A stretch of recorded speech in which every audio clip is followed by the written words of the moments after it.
So the title of my talk was $1 aligner, how to do in-house at a reasonable cost. Thì cái bài nói chuyện của mình là mình với $1 thì mình sẽ làm được một cái máng trong suốt với một cái giá làm một cái máng trong suốt tự làm ở trong nhà của mình với một cái giá vừa phải.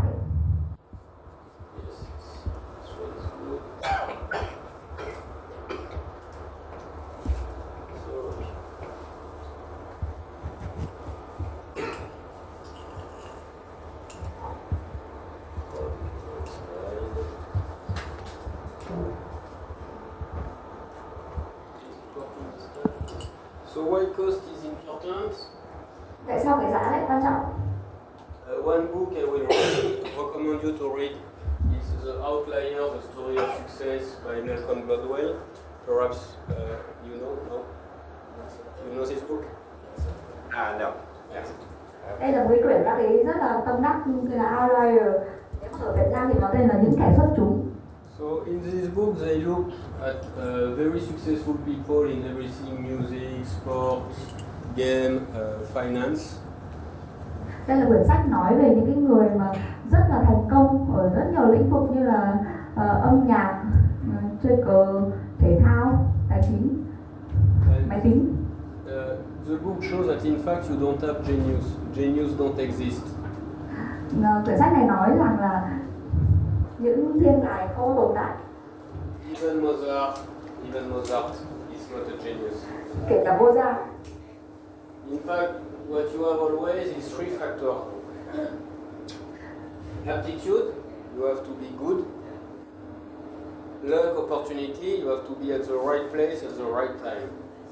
And a lot of training, and it's a famous 10,000 hour rule, meaning if you want to be a master at anything, you need 10,000 hours of training.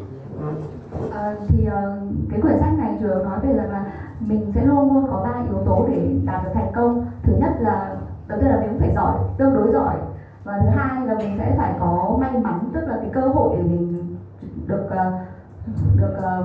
training, tức là cái thứ ba, tức là mình sẽ phải được luyện tập, được làm việc ở trong cái môi trường đấy. Và có một cái luật rất là nổi tiếng là 10.000 giờ, thì ở bất cứ đúng một lĩnh vực nào thì mình phải luôn đầu tư 10.000 giờ để có thể trở nên giỏi ở lĩnh vực đó. And basically when you look at every genius in history, you will always found this time of training. You don't have someone just trained 1,000 hours and is a master. It does not exist, even in music. Ở trong bất cứ một lĩnh vực nào ở trong lịch sử thì chúng ta nhìn những nhân vật xuất chúng này, chúng ta luôn thấy được cái 10.000 giờ này. Chúng ta không có những cái người mà chỉ luyện 1.000 giờ thôi mà trở nên giỏi. And it's very important to understand this because orthodontic is the same. You will not become good with any technique if you don't have a significant number of cases, which is why, in my opinion, Invisalign is kind of a trap because you cannot have a lot of cases with Invisalign in Vietnam for the reason I explained yesterday. Thì cái này cũng rất là quan trọng trong chỉnh nha, tại vì chỉnh nha cũng là một lĩnh vực mà mình yêu cầu mình để có được một cái kỹ thuật nào đó thì mình sẽ phải đầu tư thời gian vào. Và cái này cũng đúng đối với Invisalign, tại vì Invisalign ở Việt Nam rất là khó để mình có thể có nhiều ca để mình có thể luyện tập được và mình trở nên giỏi với Invisalign. It's the same with incognito for the same reason. You cannot have a lot of incognito patients in Vietnam unless you are at a very specific place. Thì cũng đúng với cái hệ thống chỉnh nha mặt lưỡi incognito là tại vì là mình cũng không có đủ bệnh nhân để mà làm incognito nếu mà mình không ở một cái vị trí đắc địa nào đấy. So that's why I never try to work with Invisalign because I knew I will never have the number to be good, and I was seeing in Europe and in the US the kind of number you need to be considered good, and it's 100, 150 case a year. You cannot have this here for it. Cái này cũng đó là lý do tại sao bác ấy không có chọn Invisalign để luyện tập với Invisalign, tại vì là bác ấy nhìn ở châu Âu hay là Mỹ thì mình cần phải có từ 100 đến 150 ca bệnh một năm Invisalign thì mình mới có thể trở nên tương đối giỏi. So, aptitude, I assume you have it. It's orthodontic. luck opportunity, I cannot help you because it's you.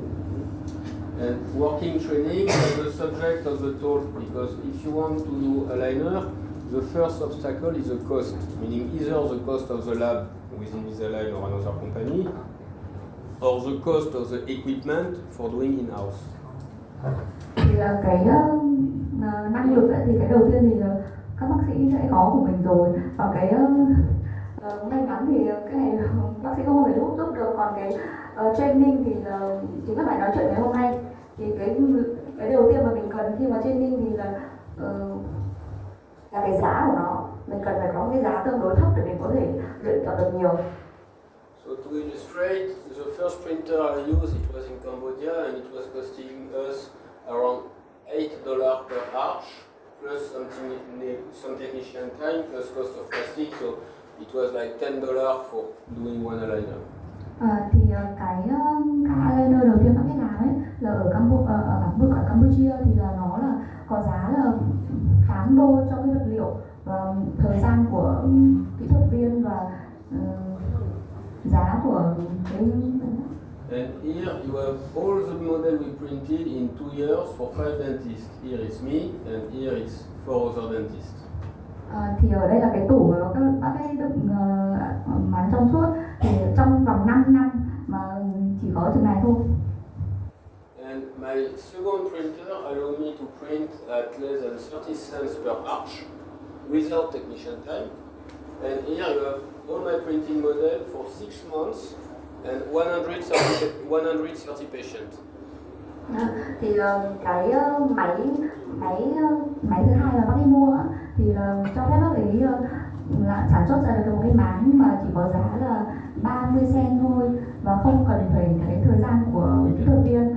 Và cái máy này thì trong vòng 6 tháng đã in được chừng này bệnh nhân và 130 bệnh nhân chừng này bán. You have patients here, but behind you have also patients. You have to do it. Có rất là nhiều bệnh nhân. Cost matter, okay? If something is expensive, you don't use a lot. If you don't use a lot, you are not learning. That's as simple as this. Thì cái vấn đề là vấn đề về giá cả, tức là khi mà cái giá nó cao quá thì mình không thể có nhiều bệnh nhân, thì mình không thể học hỏi được.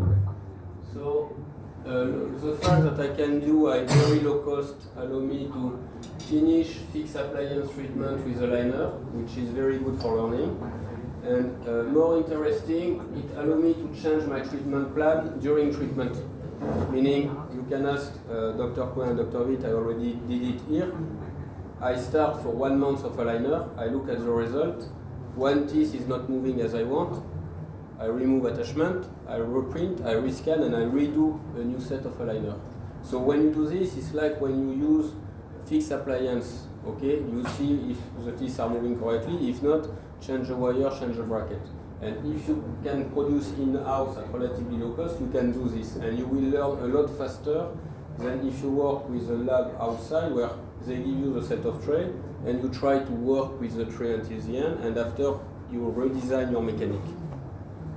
Thì ngoài cái việc là cái giá cả thấp cho mình mang đến là mình có thể là, tức là sau khi mình tháo mắc cài ra mình có thể chỉnh sửa cho bệnh nhân một ít, hoặc là mình sẽ học tập được nhiều hơn, thì mình có thể thêm một cái lợi ích nữa là mình sẽ thay đổi được cái kế hoạch điều trị. Nếu mà khi mà cái răng của mình nó không có đi theo cái dự kiến thì mình sẽ thay đổi lại cái điều trị, mình sẽ thiết kế lại attachment, mình sẽ làm những cái khay mới. Và nếu mà mình không gửi cái bệnh nhân của mình, cái lab của mình ra ngoài, cái lab không phải ở trong nha khoa của mình, thì mình sẽ tốn rất là nhiều thời gian để di chuyển và mình sẽ phải hẹn lại bệnh nhân khá là xa, và như thế thì không có cơ hội để cho mình học tập. So also you can do things like, if you have someone make the aligner for you, it will be relatively expensive, but you can do things like you do your aligner in your clinic, but the real difficult things when you do aligner is how to move the teeth. That's the thing that is very, very complicated to learn and where you need a lot of training. But what you can do is you can have a lab like us, for example, do the setup for you, and it will be not that expensive. And after, in your clinic, you print and you do the tray. Okay, that's another way of working. Thì rất là khó để mỗi nha sĩ có được cái phần mềm để làm cái setup, nhưng mà muốn học làm di chuyển cái răng, bởi vì là di chuyển cái răng bằng eyeliner thì nó rất là khó và rất là khó để học. Thì bác ấy nói là bác ấy có thể là, tức là nếu mà mình muốn thì mình hãy gửi cái mẫu hàng đến cho nha khoa, và nha khoa có thể là set up cho mình, rồi sau đó là mình sẽ mang về nhà để mình in ra, mình có cái này in ở nhà. And the free software I speak to you about yesterday, it's also what they do. They have an option where they do the setup for you, and you pay it's $200, and they do the setup for you, and you print yourself, you do your tray yourself. Okay. Thì bác ấy hôm qua cũng đã nói về, tức là có một cái lab thì người ta cũng sẽ cho mình một cái option là $200 cho một ca, và người ta sẽ làm setup cho mình và mình về nhà mình in, và mình sẽ tự sản xuất cái bánh của mình tự cắt, tự đánh bánh. So in this lecture, I explained to you how to do the tray for sheep, and I explained also how to you how much you need money to start to do in-house, meaning you have to buy some equipment, and the cost, the minimal cost, because there are different options, but you can start for $500. Thì cái bài nói chuyện này thì bác ấy nói về cái việc là mình sẽ bắt đầu cái việc sản xuất máng tại nhà với bao nhiêu tiền, thì cái giá nhỏ nhất của nó là $500 thôi. So the way of doing it so cheap, in fact, is you send to a lab like us who will do the scanning for you. We give you the 3D file. You use the free software, software where you pay per case, and this way you don't need to buy an expensive intraoral scanner or extraoral scanner, and you don't need to pay a software. And you can try to work like this, and if you like, after you can spend money on heavier equipment. Thì đầu tiên là mình sẽ thử trước bằng cách là mình sẽ gửi cái mẫu hàng đến để nha khoa sẽ scan cho mình, rồi sau đó là bác ấy sẽ gửi một cái link cho mình, để cái link đấy thì mình sẽ có một cái phần mềm mà mình sẽ trả theo từng ca, tức là từng ca nào mình set up ở trên đấy thì mình sẽ trả tiền theo ca đó, và mình sẽ tự in ở nhà. Và nếu mà mình cảm thấy ưng rồi đó thì mình có thể là mua cái phần mềm riêng để mình có thể sản xuất khay tại nhà luôn, sẽ đầu tư thêm nhiều tiền. So now we speak business, because some lecture like taking the impression, we will see it's easy.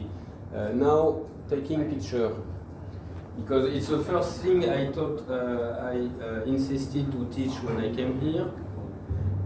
Thì đầu tiên bác ấy bây giờ sẽ nói về cái việc là chụp ảnh, bởi vì là nó rất là quan trọng trong quá trình điều trị.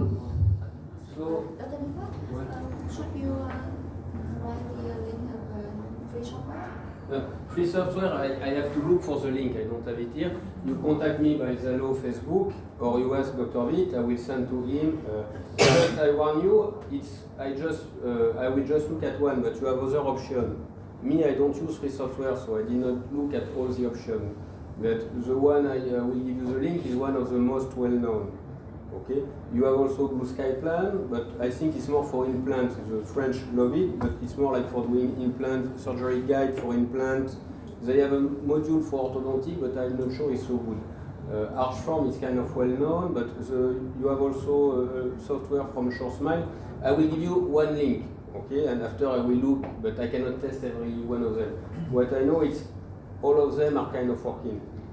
They have a customer base either in Europe or in the US. Okay, so it will work, and it's free. They have no, but all of them have a free option where you have one or two cases for free before having to pay, or a model to test, so they don't ask you to pay. You don't have to pay without testing the software. Okay. Thì sau này bác ấy sẽ gửi link cho bác Việt, hoặc là mọi người có thể contact Zalo của bác ấy để bác ấy gửi link về cái phần mềm đấy. Thì cái phần mềm đấy thường sẽ có 1-2 ca đầu rồi mình sẽ được miễn phí, mình có thể thử trước đó. Okay. I assure you, I know both French and US orthodontists who use only the free, the pay-per-use option. It's not a low-cost option, it's a professional option. Okay, but if you make a lot, it makes no sense. You better buy your own software. But when you start, you are not sure you are going to do a lot. So start by some things that don't necessitate a big investment. Thì đầu tiên là mình hãy thử trước đi đã, bởi vì mình không biết là mình có làm nhiều cái ca bán trong suốt không, cho nên là mình hãy thử trước bằng những cái phần mềm này, rồi sau đó là khi nào mình làm nhiều hơn thì mình hãy đầu tư tiền và mình mua một cái phần mềm thì nó sẽ rẻ hơn và nó sẽ tiện hơn. If you want to buy a software, the one you hear a lot about, it's Maestro and Onyx F. Thì có hai cái phần mềm mà nổi tiếng mà mình nên mua là Onyx hoặc là Maestro. Yes, but it's $5,000 or $6,000 at least. Mà nó khoảng là từ 5 đến 6.000 đô. Plus you have maintenance fee each year. Và mình sẽ có cái giá để mình làm thêm từng năm. I know dentists in France, they buy the software because they want to do 3D and they realize it's complicated and they never use it. No, it's happened, it's not a joke. Thì các biết có một số nha sĩ ở Pháp thì người ta mua nhưng mà người ta không có dùng đến, cho nên khá là phí. Yes. So quality picture, why? Patient communication, because taking a picture is fast and inexpensive. Okay? Patient cannot understand X-ray. Don't think that when you show them a panoramic, they understand that much. You need training to understand an X-ray. But they can understand picture without trouble. Thì tại sao chúng ta cần phải có một bức ảnh tốt là tại vì là mình cần phải giao tiếp với bệnh nhân. Khi chụp ảnh thì nó nhanh và không có mắc tiền. Bệnh nhân thì không thể hiểu được cái mỹ quan. Bác sĩ thì có thể hiểu được nhưng mà bác sĩ cần phải qua training thì bác sĩ mới hiểu được. Mà bệnh nhân thì nhìn vào cái hình này người ta sẽ dễ hiểu hơn. So usually I take picture at first appointment and I use the picture to discuss with the patient because this is they understand. You can see you have tooth decay, you have coding, you have calculus. They understand, it's easy. Okay? Thì thường thì bác ấy sẽ luôn chụp ảnh ở buổi hẹn đầu tiên luôn để cho bệnh nhân thấy rằng là bệnh nhân ví dụ như bệnh nhân có sâu, bệnh nhân có chen trúc ở răng cửa, bệnh nhân có vôi răng. You can show before after to the patient, very important. Okay? Like this patient, she complains that the treatment was taking long time, and I show her this is where we started from. Okay? Thì mình có hình ảnh để mình cho bệnh nhân thấy trước và sau khi điều trị. Ví dụ như cái bệnh nhân này thì người ta ý kiến rằng là cái quá trình điều trị quá là lâu cho nên là bác ấy cho là trước thì mình là ở cái vị trí này và sau hiểu được như thế này. Cho nên nó phải lâu. My teeth are not moving. This is a strange little one, your patient. She goes, my teeth not moving. It was after 4 weeks. And we show them, no, you see, your teeth are moving. She saw the picture, she goes, oh yeah. Thì cái bệnh nhân này là bệnh nhân ý kiến rằng là răng nó không có di chuyển gì hết.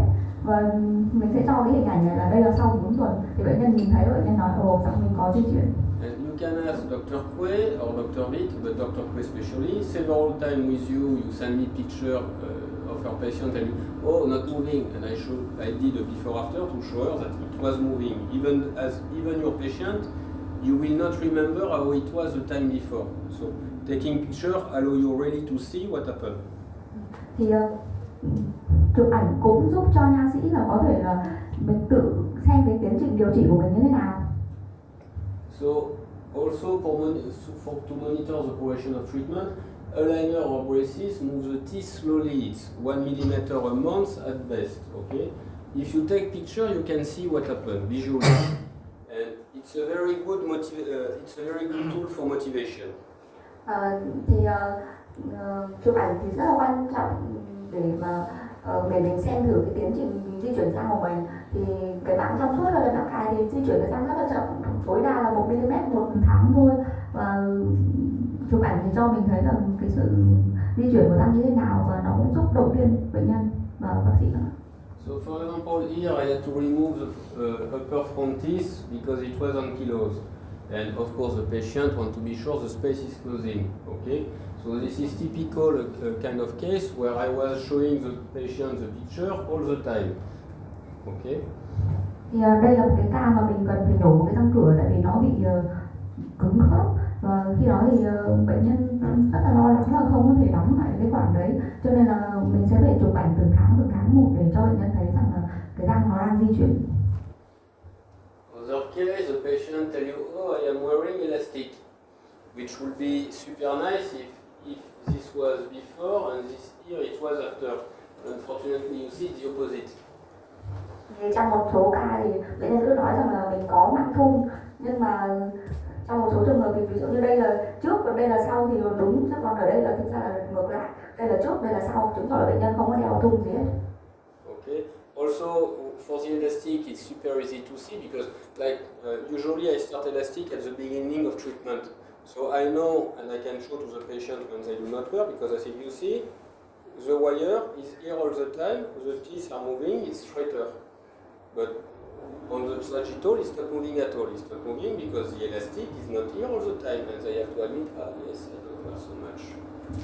Thì bác ấy thường là cho bệnh nhân đeo thun ngay từ những cái buổi hẹn đầu tiên, cho nên là bệnh nhân nếu mà không đeo thì mình sẽ cho cái hình ảnh lên và bệnh nhân sẽ phải thừa nhận rằng là mình không có đeo thun. So for promotion, because before after is one of the best promotional material you can have, but it means you have the picture, you have the before, you have the after.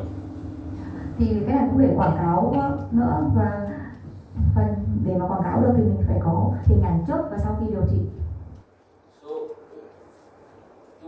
to have usable picture, you do not need an expensive camera. In fact, what you need is to follow one protocol and never change the protocol. Me, I am using a very expensive camera, but the only advantage of the camera I am using is that I am controlling the light, so the color will be the same between two pictures. But truth to be said, it's important in prosthodontic, okay, or in cosmetic dentistry. In orthodontic, is not vital, and you can take very good picture with a $100 phone, but you need the picture need to be taken the same way so that you can compare before after. Okay, when it's not taken with the same camera, it does not look so well. Thì để mà chụp được một bức ảnh đẹp thì mình không nhất thiết phải dùng một cái camera xịn và đắt, thì nhưng mà mình sẽ cần phải chụp nó theo những cái cách nhất định và mình không thay đổi cái chuyện đó để cho cái ánh sáng và cái góc độ ảnh giống nhau giữa những cái ảnh trước và sau để mình có thể so sánh được chúng. Và mình có thể chụp ảnh bằng một cái điện thoại 100 đô thôi, nhưng mà nó không có quan trọng trong cái chỉnh nha. Nó có thể là quan trọng, mình có thể cần dùng cái ảnh xịn để mình chụp phụ hình hoặc là chụp thẩm mỹ, nhưng mà đối với chỉnh nha thì một cái ảnh tương đối là có thể chụp được rồi. So for the software, what is the best software to modify, crop the picture? None. If a picture is not good, you retake it. Okay, it will be faster than to try to edit it. And if you take picture often, it means you will need to picture often. It will take too much time. You just have a good protocol, and you will see that you will not miss that many pictures. Okay, and if you do a course on how to take dental pictures, they will tell you exactly this. You take always the same way, and the picture will be almost always good. When you take the picture, you check good. If not good, you retake one. Thì có cái phần mềm nào để chỉnh sửa bức ảnh của mình không? Thì câu trả lời là không. Nếu mà cái ảnh mình mà không có tốt thì mình chụp lại ngay lúc đấy luôn. Và bởi vì là nếu mà mình cứ chỉnh lại như vậy thì mình sẽ tốn rất là nhiều thời gian. Và nếu mà ngày càng có nhiều bệnh nhân thêm thì cái việc đấy mình sẽ không có đủ thời gian để mình làm cái đấy. Thì cái cách để mà mình học và mình chụp ảnh tốt là mình sẽ chụp mà mình thấy không có đẹp thì mình chụp lại ngay. And this morning, Dr. Kue was using a software. Yes. So, but she was asking, but the file of my picture are too big, so I need the software to make it smaller. No, you don't. You go in the parameter of your camera and you choose a smaller size for the original picture. No, but that's in fact, if you do a course on auto picture, it's what they will tell you to do. 1 megabyte is too big. You need less than 1 megabyte in size, or you will have to spend time to modify the file, and you want to keep the picture a long time. If the picture file is too big and you take a lot, it will take really long, a lot of space, and it's complicated after for sending, for saving. You want under 1 megabyte, okay? Thì sáng nay thực ra là bản thân em đã dùng một cái, tức là em chụp ảnh thì ở cái high quality, cho nên là nó tốn rất là nhiều khoảng ở trong cái máy tính, cho nên là em muốn resize nó lại. Và cái việc đấy bác ấy cũng không nên làm, mà mình sẽ sửa cái size đấy ở trên cái máy ảnh luôn để mình có thể chụp được một cái bức ảnh tương đối đẹp mà mình không có tốn nhiều dung lượng. Nếu mà mình tốn nhiều dung lượng thì mình sẽ không có thể lưu được nhiều ảnh trong máy tính, mà mình có thể khó gửi đi hơn, cho nên mình sẽ sửa cái đấy ở trên máy tính luôn, trên máy ảnh luôn. So what is the best camera, DSLR, compact or cell phone? It's the one you know how to use, and you know that you will be able to use for a long time. I know that in the US, a lot of orthodontists like the Samsung 6. Okay. Others, they like Olympus, I have it in fact. Others, they like DSLR. They all take good picture, okay? Advantage of DSLR, in fact, it can be quite cheap because you don't need a new model, because you don't use ISO and you don't use autofocus. So it means you buy a model 10 years old or a new one, it will be exactly the same thing. So you can buy one for $100 or $200. The flash is $100. The only thing which is expensive is the lens. Okay, but the thing is, in fact, I like DSLR because it's the fastest one for taking a picture. Because you don't autofocus, you focus by moving the camera. And when I use my compact, it's slower. But everything will work. Just you learn to use one correctly, and you use always in the same way, in the same sequence. Thì cái camera tốt nhất để chụp ảnh là gì? Thì cái này cũng không có quan trọng, mình có thể dùng DSLR compact hoặc là cái điện thoại cũng được. Ở Mỹ thì có những người ta thích dùng cái iPhone 6 để Samsung 6 để chụp ảnh, hoặc là nếu cái máy compact thì bác ấy cũng hay dùng là Olympus, hoặc là DSLR thì bác ấy thích dùng nhất, tại vì là nó theo như bác ấy là không có mắc lắm. Cái giá của cái máy ảnh là khoảng từ 100 đến 200 đô, cái giá của lens cũng khoảng 100 đô, và cái giá của ống kính là 100 đô, còn cái giá mắc nhất là cái giá của lens. Thì đối với thực ra cái lens ring flash thì nó khoảng 3 triệu, thì tính ra cũng không mắc lắm. Cái mình bác ấy ưa thích dùng cái DSLR, lý do là tại vì mình sẽ chụp ảnh nhanh nhất có thể. Theo ý nghĩ bác ấy là tại vì là khi mà mình lấy nét á, thì mình không phải là dùng, ví dụ như mình dùng điện thoại thì mình sẽ lấy nét bằng cách là mình chạm vào cái màn hình thì nó khá là lâu. Còn cái DSLR á, mà thực ra là dùng cái lens macro á, thì mình sẽ focus bằng cách là mình di chuyển cái camera, cho nên là nó sẽ chụp nhanh nhất có thể. Mình sẽ chụp khá là nhanh, khoảng tầm 2 giây là mình đã tìm được nét rồi mình chụp luôn. The cell phone will take very clear picture, but the trouble you have with the cell phone is very hard to do it exactly the same way each time. But if you want to use a cell phone, a $100 cell phone will take super good picture. So you can buy a $100 cell phone only to use in the clinic. But if you use an expensive phone, trouble is expensive phone, you will probably not keep it so long. Like you want something you can use 10 years. Okay. Điện thoại thì có thể chụp ảnh rất là tốt, nhưng mà vấn đề là nếu mà mình dùng một cái điện thoại khoảng 100 đô thôi thì mình có thể giữ được phòng khám để mình chụp. Nhưng mà nếu mà mình thường thì mình sẽ cùng cái điện thoại cầm tay của mình, và thường nó là cái điện thoại khá là mắc tiền, và mình sẽ thường hay thay đổi cái điện thoại đấy. Cái điện thoại thì vấn đề của nó là mình sẽ không có chụp được theo mấy cách, một cái cách từ đầu đến cuối là giống như vậy, mà mình thường hay thay đổi cái điện thoại đấy. After for work organization, what is nice is a Wi-Fi SD card, because with a Wi-Fi SD card you can send the picture directly to your computer, which you cannot do with a phone. With a phone you can send to the cloud and you access with your computer by internet. With a Wi-Fi card, which will work with the DSLR and the compact, by the Wi-Fi you can send directly on your computer. So you take the picture, you can show to the patient right away. You can also use a normal SD card, you take a picture, remove the card, put in the computer, show to the patient right away. Với cái máy điện thoại thì nếu mà mình muốn nhận cái ảnh ngay ở trong cái laptop của mình á, thì mình sẽ phải gửi cái ảnh của mình ở trên cái cloud, cái đám mây, rồi sau đó là mình download về. Còn đối với DSLR hoặc là máy compact thì mình có thể dùng cái gọi là Wi-Fi SD card đấy, tức là cái Wi-Fi SD card is like $20, it's really not expensive. Chỉ có 100 đô thôi, và cái mini mic. Thì cái Wi-Fi đấy thì nó sẽ gửi ngay đến cái laptop của mình, và mình sẽ có thể cho bệnh nhân xem luôn. Hoặc là mình có thể dùng một card bình thường thôi, rồi mình tháo cái card đấy ra và cho vào máy tính để mình có ảnh sang. If you have question, you ask me there and I can tell you the brand I use or what I know about.